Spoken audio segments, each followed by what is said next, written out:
What's going on, everyone? So, it takes me a while to get Sony cameras here in Singapore, as it is. We're a different market versus the US and Europe. So I finally got this in my hands, the A7S III, for a long-term review. And I was excited to talk to you guys about this.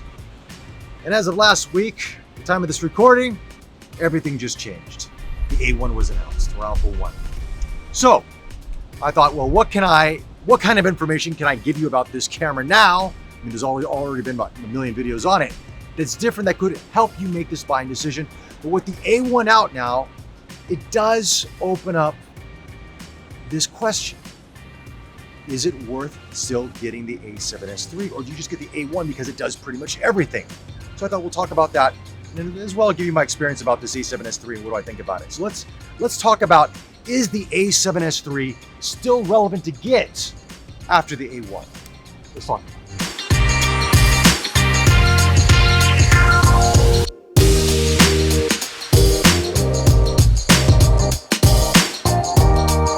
Now, like all reviews, we're not paid or sponsored by anyone, so I do want to thank Sony Singapore for providing the A7S III.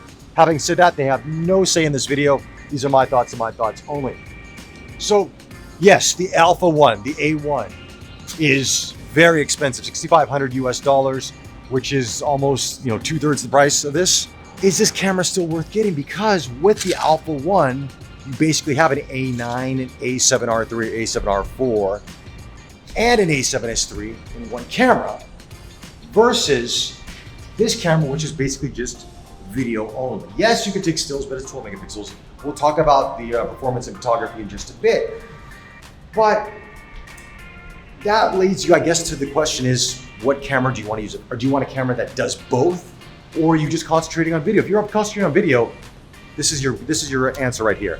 To me, this is the best prosumer video camera on the market for feature set, for size, for portability, for price. It's phenomenal. The autofocusing is fantastic. The tracking is easy. It sticks on like glue. It's not 100% perfect, but no camera is. But for 95% of what I do, it has been fantastic. The video output, the color science has been really improved on this camera system. I love this camera a lot.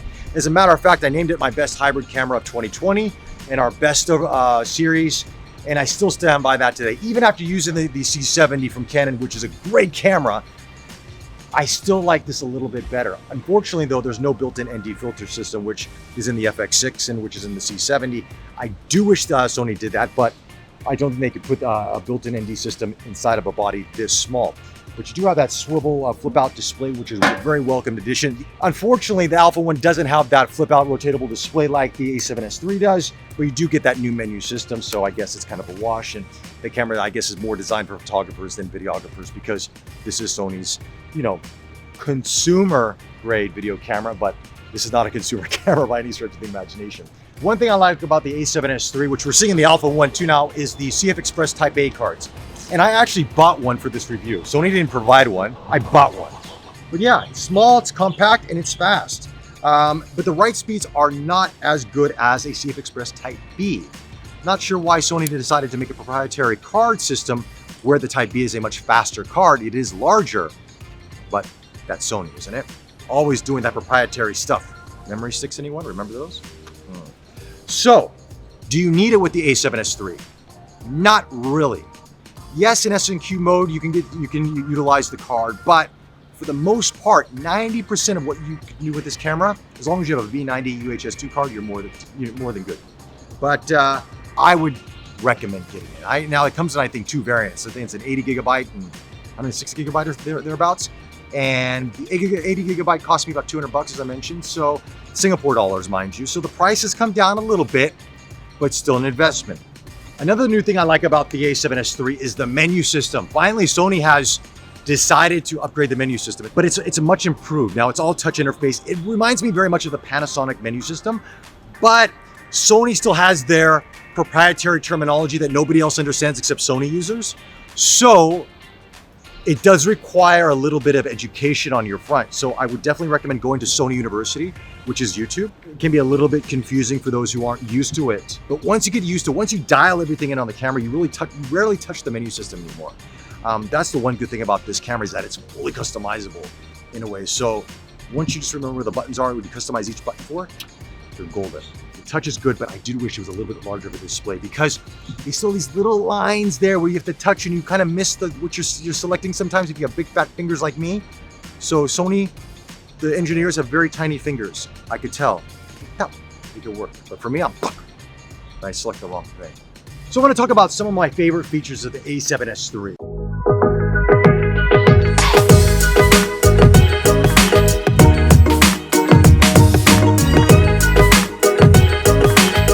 First off is the ISO. Low light performance is fantastic, but Sony doesn't say it's a dual gain ISO sensor or anything like that, but I think it is because, as other people have mentioned, like, 800, that's optimal, right? Then as you creep up 1600, 3200, it can get a little bit noisy if you're shooting an S-Log, but as soon as you get to like 12,000, it's like that second win, and all of a sudden it's a beautiful image. Another thing is the EVF. This is a 9.76 million dot EVF, which is I think, one of the second highest or highest resolution EVF out there on the market. Of course, the Alpha 1 has one, but it's higher frame rate on it. It's clear, it's sharp. It seems to be a little bit small inside of the camera system. It's nice, but I wouldn't say, is it a big jump from the 5.76 million dot EVFs out there? You might not notice a difference depending on the camera. Like, for example, if I'm using the Leica SL2S or the SL2, I think that EVF is equivalent to this one. But I think compared to Sony's EVFs out there, this is the king.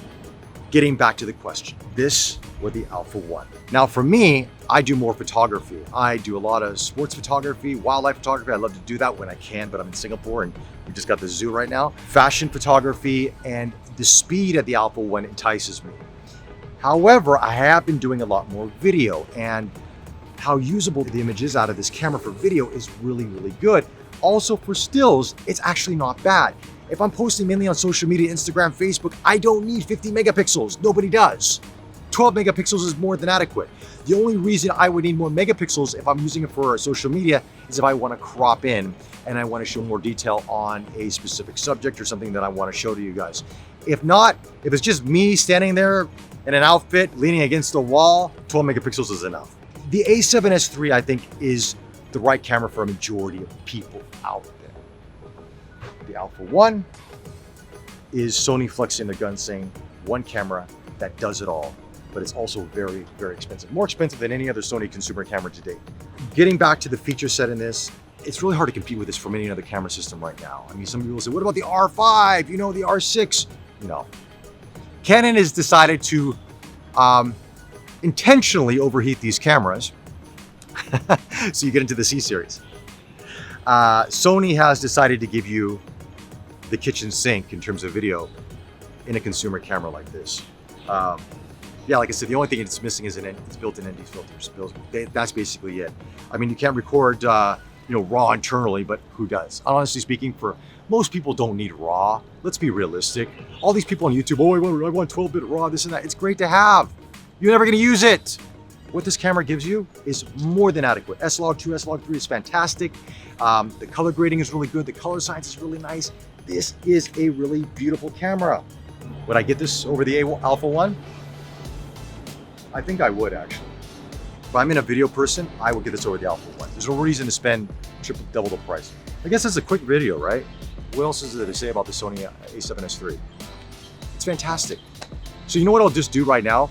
I'm going to show you a series of clips of what we've used with the Sony A7S III through the various times I've had the camera, but they've only been short bits, and also for this review. So with that, enjoy the clips, and yeah.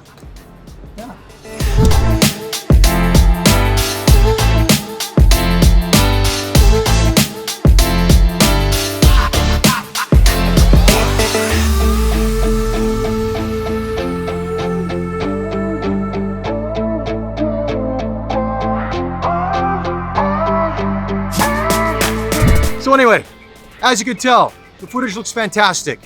Get the A7S III. If you're on the fence, don't be. I mean, it's really that good. Anyway, those are my thoughts on the camera versus the Alpha 1, because I don't have an Alpha 1 in my hands right now, but that's just based on the specs. Let me know your thoughts in the comment section below. Like always, follow us on Facebook, like this video, leave a comment below. Any questions you have, I'll try to answer them as fast as I can. With that, stay safe, and we'll chat to you soon. Take care.